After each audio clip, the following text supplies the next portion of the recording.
se está rearmando el Medio Oriente para una nueva ronda de conflictos. También tenemos nuevos informes militares de Estados Unidos que hablan que de las 3 instalaciones nucleares que bombardeó Estados Unidos, solo destruyeron completamente a 2. La de Fordow, la famosa, simplemente enterraron el uranio que estaba incidido en esa planta. Así que hay una posibilidad que en cuestión de meses, si Irán decidiese empezar a excavar para recuperar ese uranio enriquecido, lo podrían lograr. Por supuesto que tendremos que entender que todo esto está bajo vigilancia satelital de Estados Unidos e Israel. Cualquier movimiento provocaría probablemente un nuevo ataque. De la misma manera. Don Luis Martínez está con nosotros ya desde Washington, D.C. ¿Cómo estás, Luis? Espero que estés muy bien. Feliz lunes, don Guillermo. Feliz lunes. Pareciera que fue una semana medio callada, medio tranquila en asuntos internacionales en Ajo. comparación al resto del verano, pero yo creo que hay muchas fichas que todavía hay que ponerle el ojo porque se prepara otra ronda de acción a nivel internacional, don Guillermo. Hay de todo, Luis, hay de todo. Nada, comenzamos por donde tú nos digas. Que quisiese comenzar es por Irán, porque luego de esa guerra de 12 días con Israel, luego del bombardeo de Estados Unidos a las 3 plantas nucleares para enriquecer uranio en Irán, pareciese que, bueno, ya Irán lo sacaron del tablero, destruyeron sus sistemas de defensa antiaérea y se probó ante el mundo que no tenían la capacidad para defenderse y retaliar de una manera importante contra Israel y sus aliados Estados Unidos en la base en Qatar. Pero la verdad es que en el corto tiempo que ha pasado desde de esa guerra de 12 días, ya hay reportes que Irán ha ya restablecido sus sistemas de defensa antiaéreo. Interesante porque los que tenía eran sistemas rusos, el S-300, y aparentemente ahora cambió de patrocinador e Irán ha adquirido sistemas de defensa antimisiles de China, que es algo interesante porque además estamos viendo también en el tablero internacional que en varios países del Polo Sur está China desplazando a Rusia como mayor exportador de armas, que es algo nuevo que no debe estar complaciendo mucho a Moscú. Pero Irán entonces también estamos viendo que está intentando de comprar aviones cazas de última generación de China y no de Rusia, a pesar de haber tenido, a pesar de haber tenido ya unos Sukhois y contratos a futuro. Así que interesante. Y luego, algo que también pareciese que lo habíamos comentado aquí en este espacio anteriormente, de que Israel ya había bombardeado a Hezbollah, ya había bombardeado a Hamas, Estados Unidos había bombardeado a los hutíes en Yemen, y que prácticamente este eje de resistencia que había creado Irán en las últimas décadas había desaparecido. Resulta que ya estamos viendo por lo menos intentos de rellenar los suministros de misiles de estos proxies de Irán. Tenemos que el gobierno sirio y el gobierno libanés han incautado envíos de misiles y cruise missiles a estos aliados de Irán en la región. También vimos que el gobierno, bueno, no es el gobierno yemení, porque los hutíes son los que controlan la capital, sino los que serían más bien los rebeldes, si nos ajustamos a la realidad política, han incautado también envíos de misiles a los hutíes. Y hemos visto en las últimas 2 semanas, los hutíes han hundido un par de embarcaciones comerciales en el estrecho de Hormuz usando misiles balísticos. Así que se está rearmando el Medio Oriente para una nueva ronda de conflictos. También tenemos nuevos informes militares de Estados Unidos que hablan que de las 3 instalaciones nucleares que bombardeó Estados Unidos, solo destruyeron completamente a 2. La de Fordow, la famosa, simplemente enterraron el uranio que estaba enriquecido en esa planta. Así que hay una posibilidad que en cuestión de meses, si Irán decidiese empezar a excavar para recuperar ese uranio enriquecido, lo podrían lograr. Por supuesto que tendremos que entender que todo esto está bajo vigilancia satelital de Estados Unidos e Israel. Cualquier movimiento provocaría probablemente un nuevo ataque. De la misma manera, Israel no ha parado su ofensiva en la región. Don Guillermo, vimos que nuevamente hubo enfrentamientos entre los drusos y las fuerzas del nuevo gobierno sirio y los bombardeos de Israel en esta región. Y la semana pasada, no lo comentamos en el espacio porque había pasado después, Israel bombardeó la capital siria, le dio directamente al Ministerio de Defensa en Damasco, algo increíble. Y algo que me parece muy interesante, ya que a mí me encanta ponerme un poquito suspicaz con las noticias, y es que eso, o sea, Israel bombardeó la capital de Siria, el Ministerio de Defensa y el nuevo gobierno sirio, su respuesta fue bastante tenue para haber sido atacado en la capital. Así que también pudiésemos estar viendo cómo el nuevo régimen sirio, que prácticamente existe gracias a una coalición de grupos, llamémoslos rebeldes, pero la mayoría terroristas, capaz quiere también limpiar parte de esas facciones disidentes que forman esa coalición que amparan al nuevo gobierno sirio, que como bien sabemos, el nuevo presidente de Siria, que antes había sido un líder de una organización terrorista, se reunió con Trump cuando Trump viajó al Medio Oriente y está intentando buscar de normalizar relaciones con Israel. Entonces me parece interesante recalcar que el tema del Medio Oriente, a pesar de la supuesta gran victoria de los bombardeos de Estados Unidos y el cese al fuego entre Irán e Israel, la historia no acaba, una historia sin fin verdaderamente, y China está nuevamente metiendo sus manos de manera silenciosa para apoyar que sigan ocurriendo estos conflictos, armando nuevamente, en este caso, a Irán, ¿no? Entonces, del otro lado, si nos vamos a Europa, el otro conflicto de renombre a nivel internacional, que es la guerra en Ucrania, vimos que durante el fin de semana Ucrania lanzó drones contra Moscú. Interesante porque están los rumores, don Guillermo, de que Donald Trump le pidió a Zelensky que atacara a Moscú y San Petersburgo para que Rusia sintiese algún tipo de presión para llegar a un acuerdo de paz, que no lo veo, lo veo poco probable en el futuro cercano, ¿no?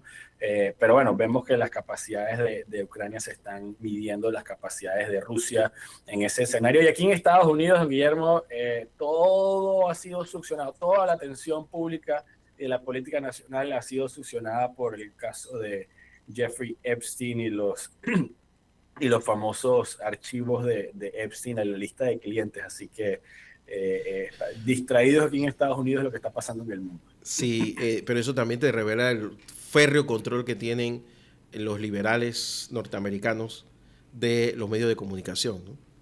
Es muy interesante porque inclusive cuando ves las noticias están diciendo, ya los demócratas finalmente han logrado ganarle a Trump el juego de la atención de la economía, de la atención política del país, pero la verdad es que Jeffrey Epstein es una persona, es un caso que ya lleva décadas, no tiene un impacto directo sobre el bienestar de los americanos, entonces pareciera en mi percepción, es una historia que ha sido explotada o utilizada para distraer la atención pública. Ahora, ¿quién es el que quiere distraer la atención pública? No sabemos, porque también pudiese beneficiarle a Trump porque le abre cancha de hacer otras cosas a nivel internacional, Claro. que la gente entonces de repente no estaría prestando atención sino a los archivos Epstein. Y Trump, bueno, por supuesto una persona muy hábil en el mundo mediático, ha logrado, a pesar de que su base popular, la base MAGA, ha estado bastante enardecida por la falta de transparencia que perciben en la administración con respecto a los archivos Epstein, ha logrado distanciarse y puede entonces echarle la culpa a Pam Bondi, la Procuradora General de la República, o echarle la culpa a Kash Patel y Don Bongino del FBI. Y ahorita mismo le tiraron la pelota, la papa caliente, se la tiraron al sistema judicial pidiéndole a las cortes abrir unos archivos que habían sido sellados por el sistema judicial. Así que vemos también el nivel de lealtad que hay dentro del equipo, porque en el gobierno anterior ya te hubieran renunciado 4, cuando estaban los Rhino, los republicanos de toda la vida en el gobierno, ellos de una vez abandonaban. Acá Pat Bundy dijo, tíramelo a mí, y ella es la que está haciendo de pararrayos, ¿no? Pues, eso lo que demuestra es que Donald Trump y su entorno, la maquinaria política, aprendió mucho de la primera administración, efectivamente. O sea, a los primeros 6 meses de la primera administración de Donald Trump ya había votado el secretario de Estado y un sinfín de miembros del gabinete. Aquí ninguno, a pesar de todos los escándalos que han podido No se ha ido salir, nadie. nadie ha salido y él no le ha puesto mucho peso a las críticas a sus miembros de gabinete, porque también Pete Hegseth, el secretario de Defensa, estaba bajo la mira después del Signal Gate y varias otras tropiezos que ha tenido el secretario de Defensa, pero escogió un equipo muy leal al presidente. Y el presidente me imagino que entiende también que no puede andar cambiando fichas Sí. sabiendo que tiene tantos enemigos en el mundo económico, Bueno, en el mundo mediático, en el lo mundo vimos político. cuando le dijo a Tulsi Gabbard que estaba equivocada con Irán, y ella dijo, bueno, si eso es lo que dice el presidente, eso es. Correcto, correcto. Y todos personajes con unas personalidades muy fuertes, Sí, sí. pero todos están entendiendo cuál es la movida en esta segunda administración. Y tenemos que entender que la razón también de ser es que este gobierno no se va a reelegir. O sea, Donald Trump no puede correr a la reelección en el 2028, así que lo que se quiere lograr, esto es una oportunidad para ese entorno, como lo que dicen en inglés, un silver bullet, no sé si en español sería una bala dorada o de plata, pero el punto es que tienen solo 4 años para lograr un sinfín de objetivos y tienen que estar alineados para poder hacer eso. Siento que más que los medios norteamericanos, más que tratar de potenciar al Partido Demócrata, que evidentemente como está no hay nada que potenciar, están tratando de quebrar por dentro al entorno Trump, pegándole a la base con lo de Jeff Epstein, que tú y yo sabemos que de haber habido algo importante, lo habría sacado en la campaña, no esta, la del 2016, y Claro. hasta ahí llegaba. Entonces no salió nunca, ahora todo es muy mediático, y eso además, pegarle a él, ves cómo le pegan casi a diario a la secretaria de prensa, que también ha demostrado una lealtad casi sin precedentes en los secretarios de prensa. Van por ellos, ¿no? O sea, van tratando de quebrar esa cúpula que se ha hecho el propio Trump, ¿no? Claro, y parte del juego político es entender que el movimiento MAGA es un movimiento populista, es una coalición de grupos que la verdad es que sin el presidente Trump no estarían unidos porque tienen perspectivas muy distintas. Pensemos tan solo en el grupo MAGA, Make America Healthy Again, que apoyan a RFK, o los que apoyaron a Elon Musk, que lo seguirán apoyando, o la base conservadora radical que apoya. No se llevan entre ellos, pero bajo el liderazgo de Trump han formado una coalición populista que, bueno, le dio la reelección del presidente Trump. Entonces, es una estrategia acertada o inteligente intentar de romper esa coalición, de la misma manera que Trump logró romper la coalición populista de Biden que tenía a la extrema izquierda con demócratas moderados, en donde se dieron cuenta que con el tema de migración y con el tema transgénero LGBTQ podía romper esa coalición que no hacía mucho sentido, más allá de que no quisiesen que Trump fuese reelecto en el 2021. Y también con el tema de Jeffrey Epstein, para cerrarlo, esto pudo haber explotado también en la administración Biden o pudo haber explotado en la primera administración Trump. Así que evidentemente de esto no va a salir nada. Si existe algo, está tapado tanto por demócratas y republicanos y no hay ningún interés en que salga al aire. Así que es simplemente una pantalla de humo para intentar desestabilizar el gobierno de Donald Trump. Tú sabes que yo he pensado, en el caso del presidente de Panamá, por ejemplo, le hace falta crear ese grupo cúpula, porque al final del camino, Luis, tú lo sabes mejor que yo, Donald Trump no tiene un partido, o sea, él no es del Partido Republicano, él ni siquiera es el líder del Partido Republicano. El Partido Republicano no le ha quedado otra que seguirlo, pero cuando vemos las votaciones en el Senado y en el Congreso, te das cuenta que el Partido Republicano es un partido opositor a Donald Trump que transacciona con él. Lo busqué el fin de semana porque estuve teniendo esta conversación con otra persona y solamente el 53% de los registrados en el Partido Republicano se identifican con MAGA. Así que en su punto más alto, que es este momento, prácticamente solamente la mitad se identifica con este movimiento de Make America Great Again, el resto no. Y lo que dices es muy cierto y hay que ponerle un poquito el foco de luz cuando ves, porque mucha gente dice, no, que todos los republicanos están inclinando y haciendo todo lo que Donald Trump quiere. Si tú ves lo que pasa en cada... Fácil. Mike Johnson tiene como presidente de la Cámara Baja 3 años, o va a cumplir dentro de poco 3 años. Es el presidente de la Cámara que más votos ha perdido en el siglo XXI. ¿Okay? Tan solo en los últimos 8 meses, Mike Johnson ha perdido 6 votos. O sea que él, siendo presidente de la Cámara con mayoría republicana, cuando pone legislaciones a un voto, ha perdido en 6 ocasiones. Nancy Pelosi, que estuvo 10 años como presidente de la Cámara con mayoría demócrata, ¿sabes cuántos votos perdió en 10 años, don Guillermo? Ni uno. Claro. 0. Claro. Entonces, sí, el Partido Republicano... Ella controlaba el partido. Ella lo controlaba. Exacto. Entonces, y el republicano iba con la personalidad de la ideología política, y es que son individualistas. Cada congresista protege su distrito, los intereses de su distrito, también sus intereses de reelección, por supuesto, y por eso repito, esta es una oportunidad única para el entorno de Donald Trump de conseguir lo que quieren, porque llega el el año que viene, el 2026, en las elecciones de medio término, y va a cambiar completamente la composición del Congreso, y eso va a generar una nueva dinámica con miras a las elecciones presidenciales del 2028.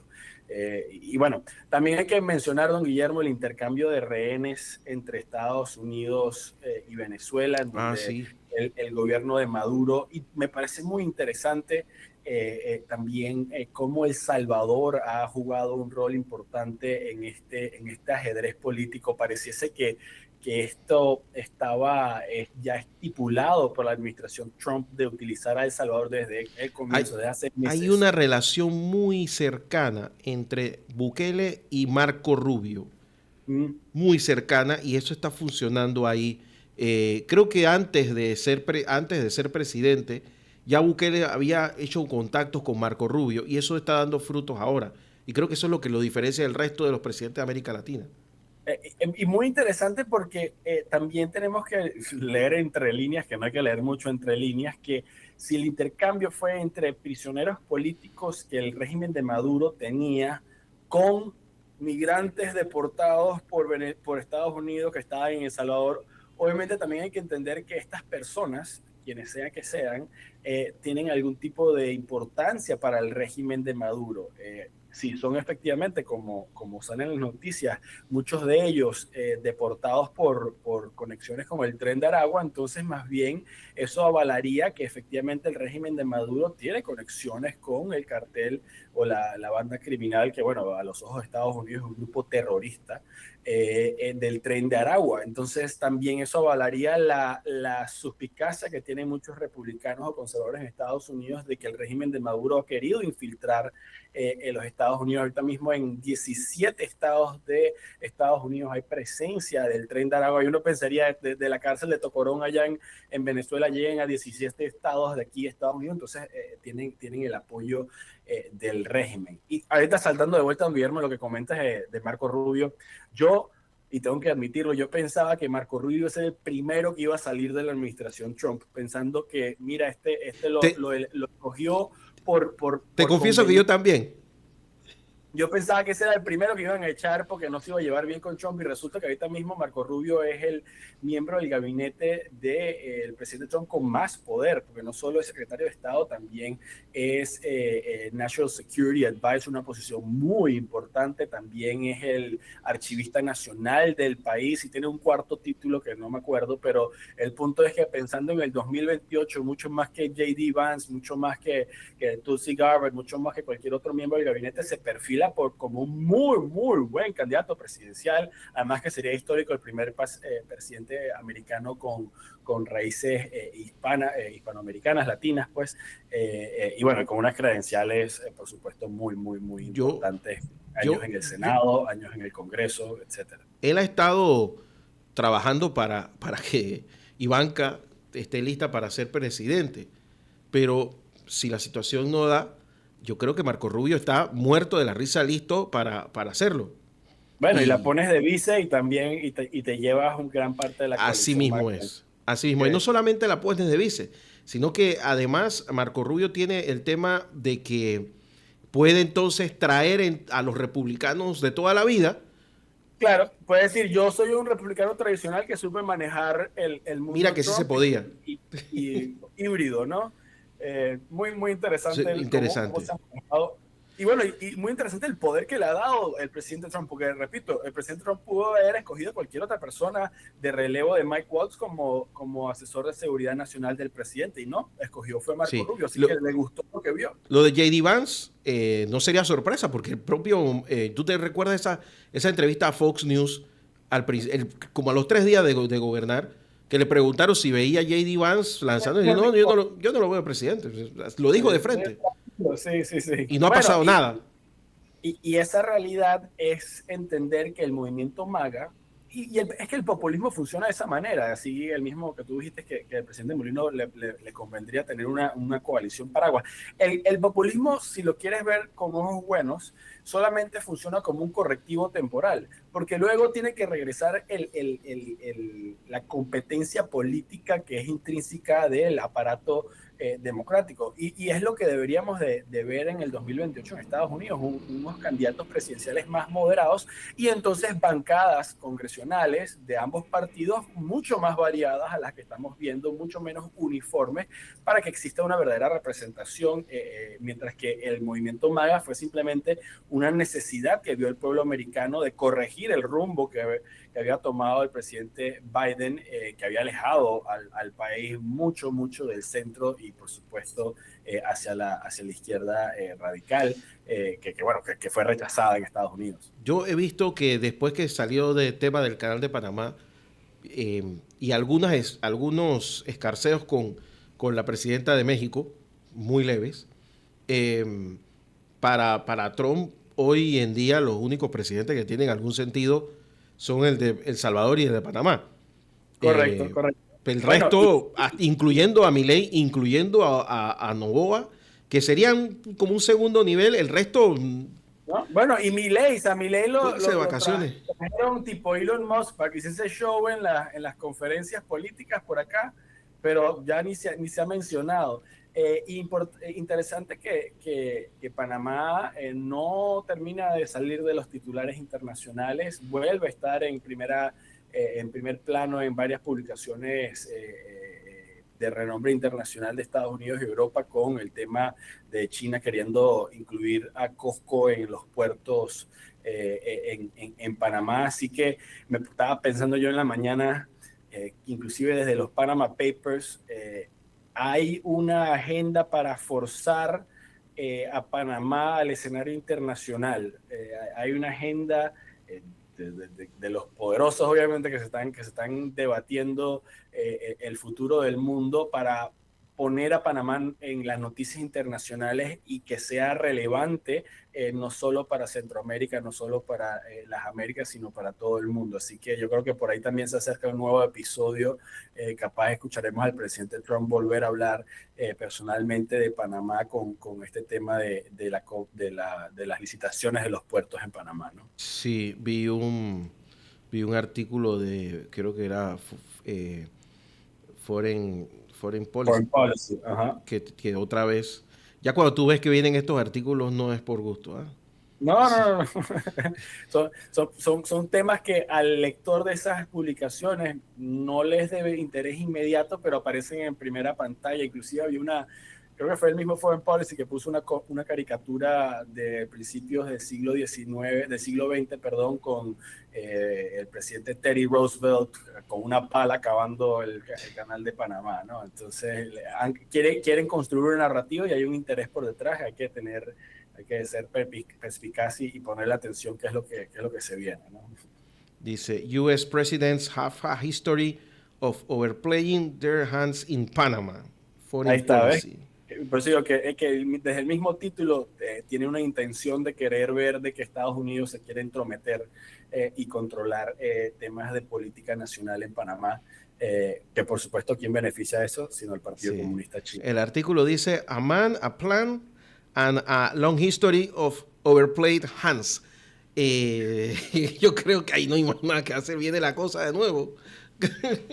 Cuando tengan a Nehemías que nos eche el cuento cuál es de su interpretación, porque el Partido Comunista Chino tiene unas intenciones muy claras con Panamá, Sí. Y hay que ponerle un foco de luz a eso. Sí, yo no tengo ninguna duda de que ahí hay mucho movimiento ahí.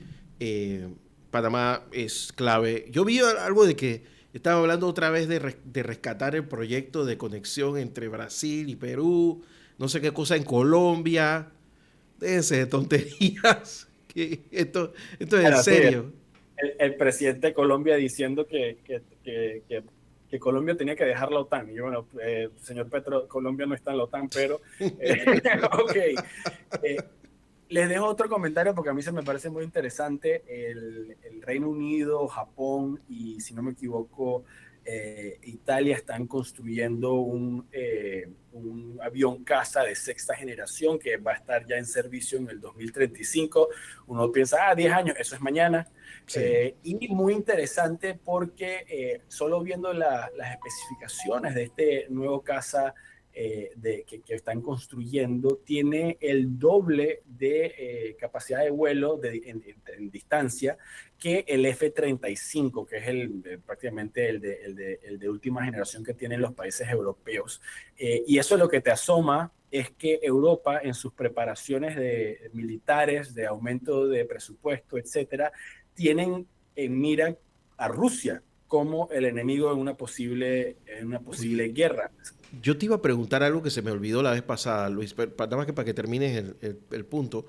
Venezuela está construyendo drones a Irán. Venezuela es el único país de todas las Américas, quitando Estados Unidos, que tiene drones de guerra, de combate. Y efectivamente en Venezuela se construyen drones cuyas el blueprint lo hizo Irán. Le cambió el nombre, tienen un nombre de algún cacique venezolano. Claro, se hace la manufactura, la tecnología viene de Irán, ¿no?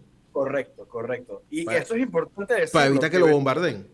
Las Fuerzas Armadas de Venezuela es el único que tiene drones militares en todo Sudamérica, y eso es importante porque uno pensaría que es un país que está quebrado, pero en temas bélicos está preparado en cierto sentido para la guerra del futuro, que es con drones, ¿no? Por eso, bueno, ahora me gusta que lo diga porque la gente no entiende por qué hace un mes hay gente de Senafrón y de Estados Unidos haciendo maniobras y bueno, este fin de semana había unos Black Hawk arriba de Amador y la gente que los veía decía, otra vez, no. No, papá, tienen que estar listos. Esto ha cambiado. Países es muy importante. Así que... Es que hace 20 años, hace 5 años, una amenaza de drones desde Venezuela era impensable. Hoy es una realidad, entonces.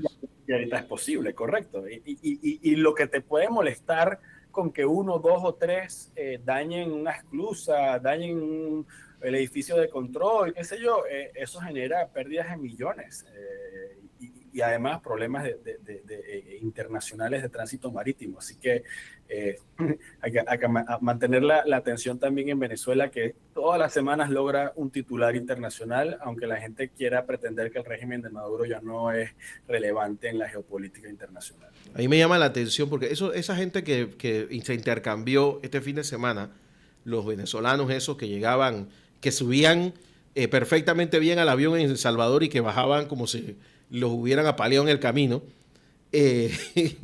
esos tipos no son unos venezolanos cualquiera. Esa gente estaba entrenada. Ellos sabían lo que iban a hacer. Tan solo verlos no parecían tu maleante común. Parecía algo mucho más que eso. Claro. Detalles que no sabremos inmediatamente. Lo que sí sabemos es que el régimen de Maduro ya tiene nuevos presos políticos, o sea, que soltó unos durante el fin de semana y ya apresó a otros, así que esta charada continuará. ¿Y sabes qué más? Lo que más me preocupa, que no llegaron en avión a Estados Unidos, pasaron por aquí Llegaron a Darién, el gobierno los puso en un bus y se los puso en la frontera, allá a Costa Rica, y eso siguió. Eh, yo calculo que este pensamiento que yo tengo, alguien más lo tiene en la administración Trump, y yo creo que del gobierno pasado habrá consecuencias por esta acción.